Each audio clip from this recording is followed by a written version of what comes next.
En esta práctica llevaremos a cabo el análisis de las interacciones del factor alfa con su receptor mediante el ensayo de Scatchard.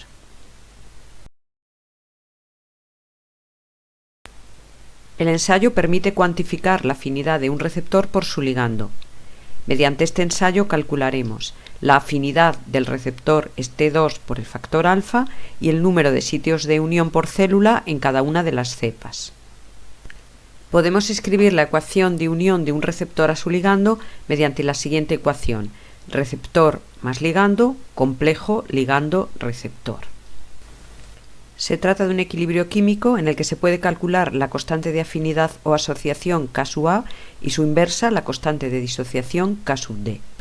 La concentración total del receptor será la suma de las concentraciones del receptor libre y del receptor unido al ligando. Podemos renombrar la concentración total del receptor como Bmax o unión máxima y representar la concentración del receptor libre en función de Bmax y la concentración del receptor unido al ligando.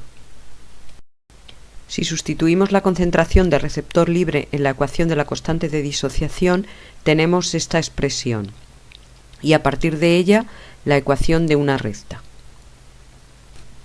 La concentración del complejo ligando-receptor partido por la concentración del ligando libre es la variable dependiente.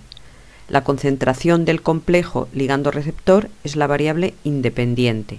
Bmax partido K sub D es la ordenada en el origen, y la inversa de K sub D es la pendiente. Resumiendo, la representación de Scatchard es una recta con pendiente negativa, donde Bmax partido K sub D es la ordenada en el origen, menos 1 partido K sub D la pendiente y Bmax la abscisa en el origen. ¿Cómo calculamos los puntos de la recta? Se lleva a cabo un ensayo utilizando factor alfa marcado con el isótopo radioactivo azufre 35. En una serie de tubos, la reacción en caliente, a las levaduras se le añaden diferentes concentraciones de factor alfa. A los tubos de la reacción en frío, además del factor alfa radioactivo, se le añade factor alfa no marcado a una concentración alta. Concretamente, se preparan 8 tubos para la reacción en caliente, con concentraciones de factor alfa entre 1,25 y 60 nanomolar.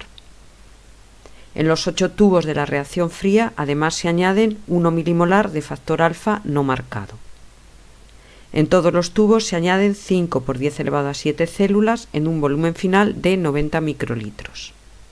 Después de incubar las muestras, se filtran para separar el ligando unido a las células del no unido, y la radioactividad se cuantifica en un contador de centelleo.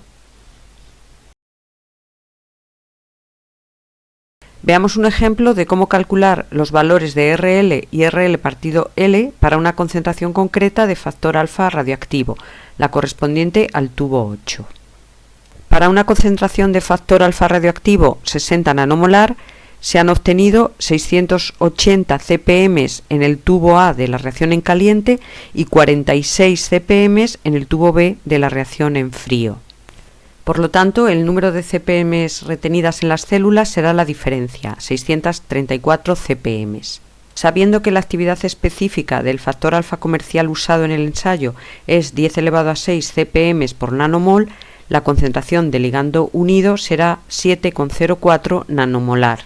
Por lo tanto, la concentración de ligando no unido será la diferencia 60 nanomolar menos 7,04, es decir, 52,96 nanomolar. El cociente de estas dos concentraciones nos dará el valor de I, es decir, de RL partido L. Por tanto, el punto de la representación de Scatchard que corresponde al tubo 8 será 7,04 para X y 0,13 para Y.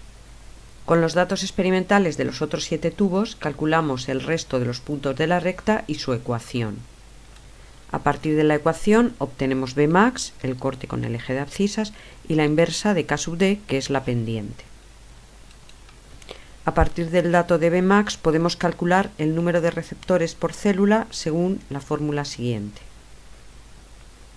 En esta práctica deberemos calcular la constante de afinidad y el número de receptores por célula de cada cepa EMI1, EMI2 y EMI3 a partir de los resultados de un ensayo Scatchard.